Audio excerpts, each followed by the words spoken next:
How do you know who to trust?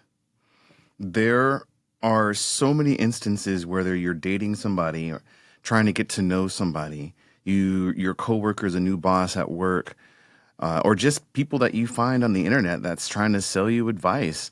How do you know who to trust? Well, I've got one way that might be of help for you, and if you're interested, keep listening.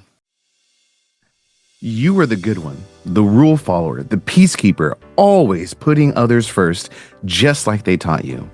But those good behaviors weren't preparing you for success, they were training you for compliance.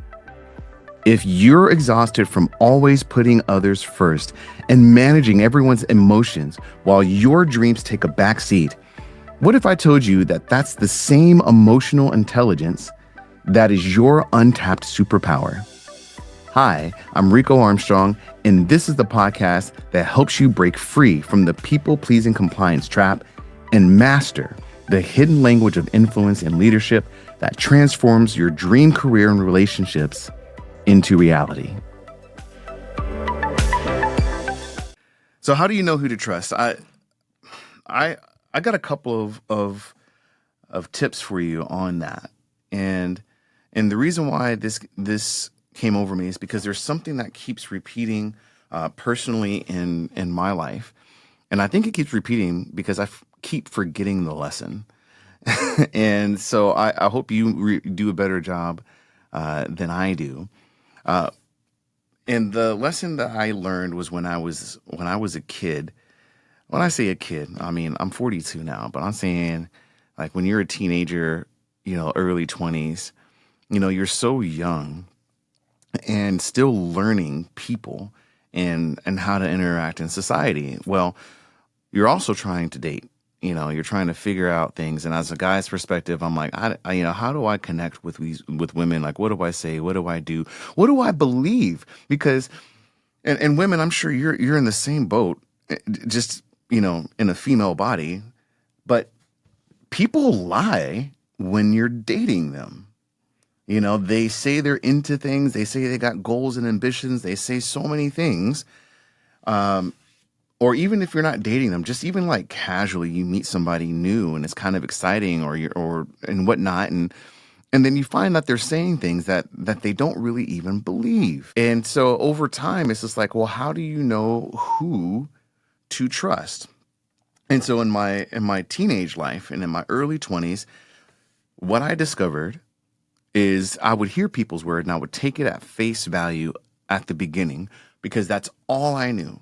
But I wasn't sure about what they said. I would start to ask more questions.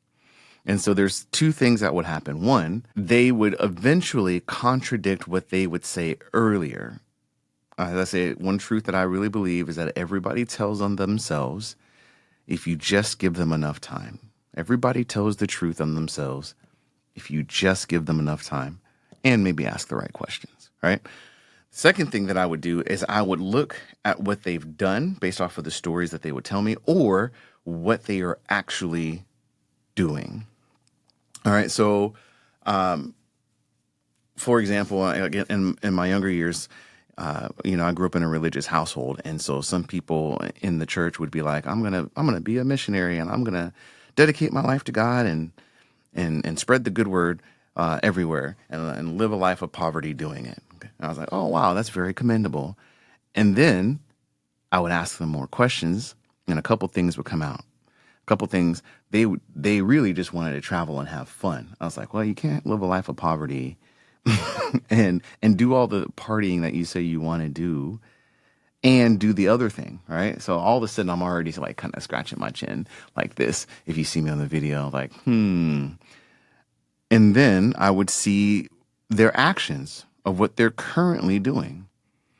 And then currently what they're trying to do is go to college or they're trying to work their way up a company, all right? Or they're just doing things that are contrary to what they said is their goal. And when I see these incongruencies, these mismatches, I was like, well, what am I going to trust? What they say they want or what they've done / are doing? And I always, if I default to what they're actually doing, life always got better.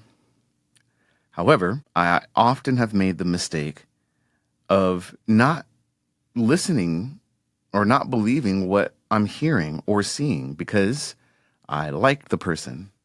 All right, there's so many things about this person that I like, and I just want to believe their words. And every time I've done that, it doesn't have to be romantic. It could be professional. It could be in a friendship kind of way. It doesn't matter. Hey, real quick before time runs out, I just wanted to say thank you for listening to this episode and to subscribing to this channel. If there is something in this episode that really resonates with you or that you think can help at least one other person, all you have to do is hit that like button, and that really helps this message go out to more people. Now back to the episode. Every time I've bypassed what they were actually doing to believe the words that sounded good out of their mouth, it always would come back later to bite me. And it's a lesson that I keep forgetting because I want to believe the best in people.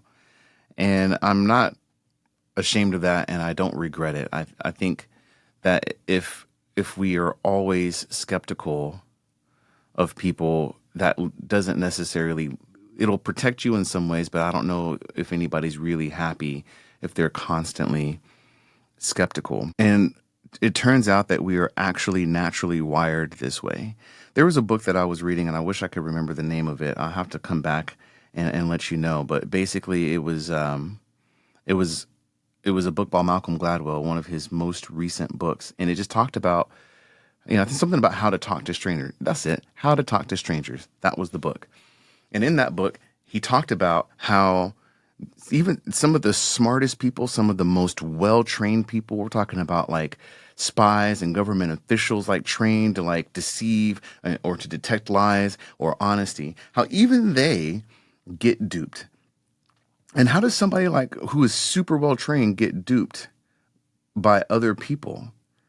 And the short answer is we are hardwired to want to trust. And the people who don't get duped as often are the ones that are more skeptical, but also less happy. And this is actually a good thing, to be hardwired to trust, even though there could be some negative consequences from time to time. The good definitely outweighs the bad. But still, for you personally, like, okay, on the whole in society, the good outweighs the bad. But for you personally, you don't want to be hurt. If you're dating somebody, you don't want this person to come back later and it turns out that they were like a serial killer or something, or it turns out they were a serial cheater and like they're never loyal to anybody, or it turns out they had 5 kids from 5 different relationships that they just didn't tell you about. And it's like, how do you know who to trust? I think it was Maya Angelou that said that when they tell you who they are, trust them the first time. And so if you hear a person say something about themselves in a joking way, Maya Angelou says, trust them the first time. I don't think that's necessarily bad advice. Dr. Ramani, who is maybe one of the leading authorities in psychology when it comes to narcissistic personality disorder and how to protect yourself from narcissists. And she says, and I'm paraphrasing, she says, 3 red flags is not a coincidence. All right. So if they did something 3 times, like maybe the first time was a one-off, right? Sometimes we're not in our best moment. We have a bad day. The second time you might be like, again, you stroke your chin a little bit. It's like, I'm starting to see a pattern. But by the time that 3rd time comes around, that's not just a pattern. It's who they are. And so I hope what you're getting in this message is this. Instead of simply trusting what people say, trust what they do, unless what they say is the actual truth in a negative way. I think that's what that's what I get from her quote anyway. I know that for me, when I trust what people do over time, it always trumps whatever they say. The older I get, even though it's a lesson I keep having to repeat for my own personal self, I do know that I get better at it. Instead of letting people go on for weeks or months too long because I really want to believe what they're telling me. And I really want to believe that they want what they want and they're trying their best for me or for whatever the goals or purposes are in life.